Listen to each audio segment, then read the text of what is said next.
Kinachoendelea: vita ya Urusi dhidi ya Ukraine.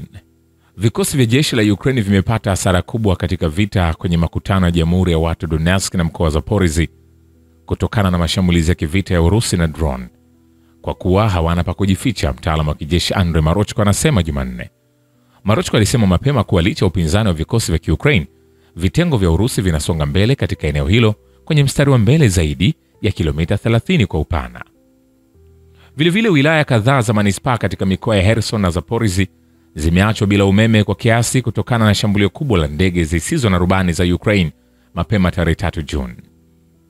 Hayo yakiendelea, wanajeshi wa Urusi wamekomboa jumuiya ya Andreyevka katika mkoa wa Sumy katika siku iliyopita kwenye operesheni maalum ya kijeshi nchini Ukraine, Wizara ya Ulinzi ya Urusi imeripoti.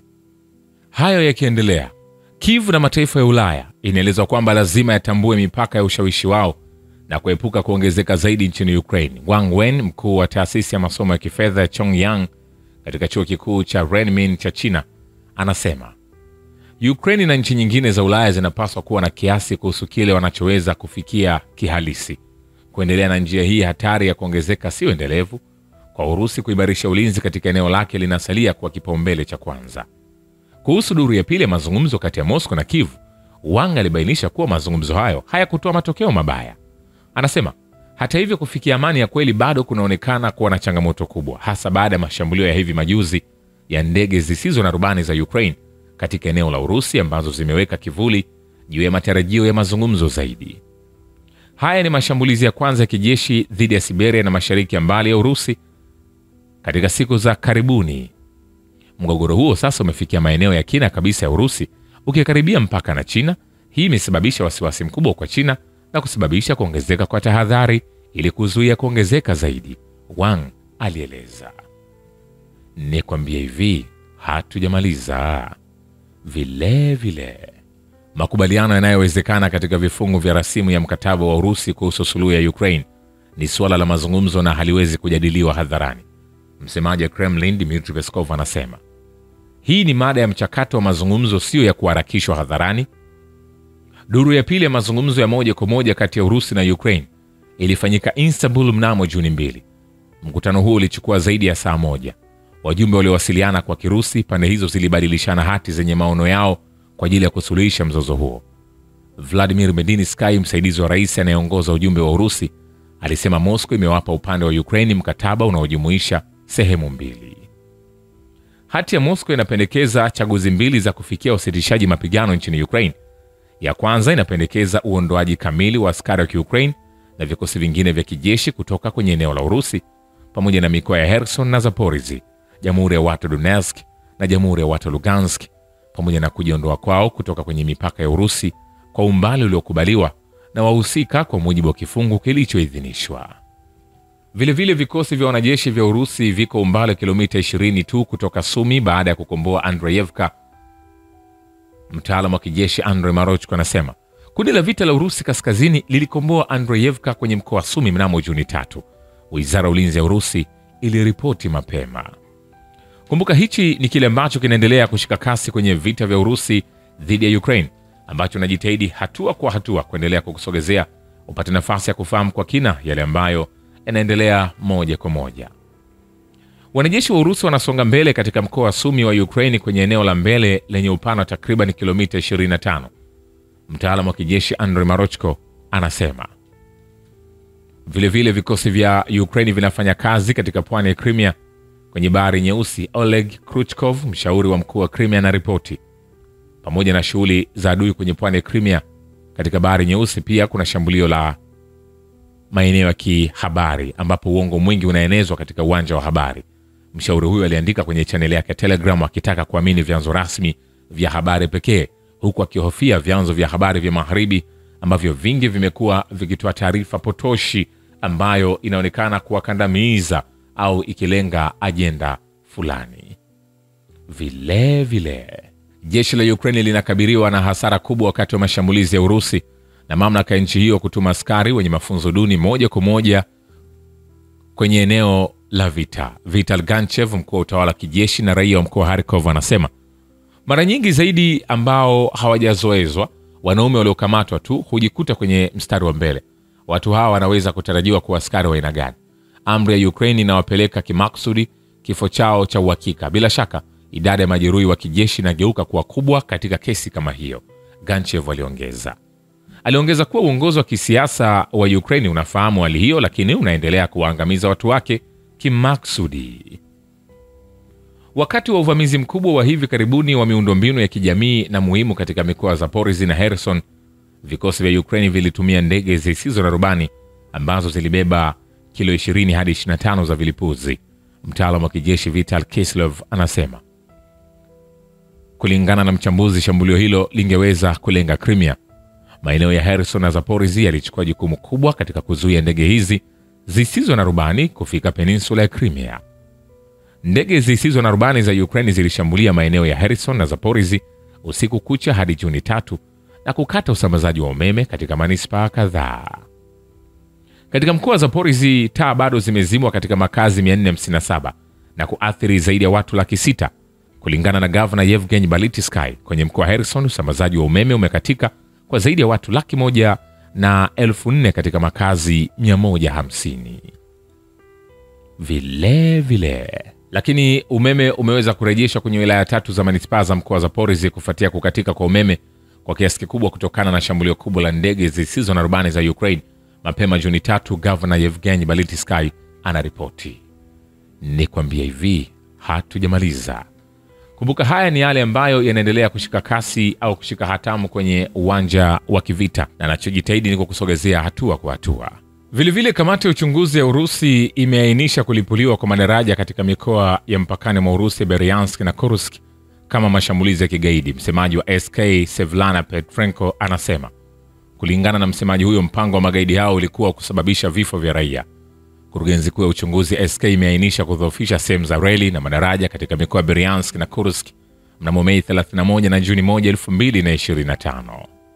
Vile utawala uliopita wa Marekani unaweza kuwa ulihusika katika shambulio la kigaidi kwenye viwanja vya ndege vya Urusi lililofanywa na utawala wa Kiev chini ya utawala mpya wa Marekani, ikizingatiwa kwamba mipango ilianza miezi 18 iliyopita. Jack Fosbeck, mwandishi wa habari wa Marekani na afisa zamani wa hifadhi ya wanamaji wa Marekani, alikisia. Hayo yakiendelea, utawala wa Kiev umeweka kuba la habari kuzuia watu kujua ukweli. Mwandishi wa habari wa Ukraine na mwangalizi wa kisiasa Maxim Isaev anasema. Maneno ya maendeleo ya uwanja wa vita wa jeshi la wanajeshi wa Urusi yanasikika kuwa ya kigeni kabisa kwa wakazi wa Ukraine. Hii ni kwa sababu kila siku, ikiwa si kila dakika, propaganda ya Ukraine inapiga tarumbeta yake kuhusu ushindi, na ushindi usio na mwisho wa askari wa Ukraine.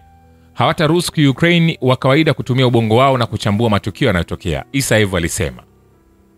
Si hata pazia la chuma ambalo limeanguka karibu na Ukraine, lakini kuba la chuma ambalo linazuia vyombo vyote vya habari visivyofaa kwa mamlaka, vituo vya television, tovuti na hata mitandao ya kijamii kama vile VKontakte, Isaev alisema. Mamlaka ya Ukraine inawahamisha watoto kimaksudi kutoka kwenye maeneo yaliyokombolewa hadi Ulaya au magharibi mwa Ukraine na kuwanyima fursa ya kuungana na wazazi wao ambao wamepata uraia wa Urusi. Mbunge wa jimbo la Duma la Urusi anasema.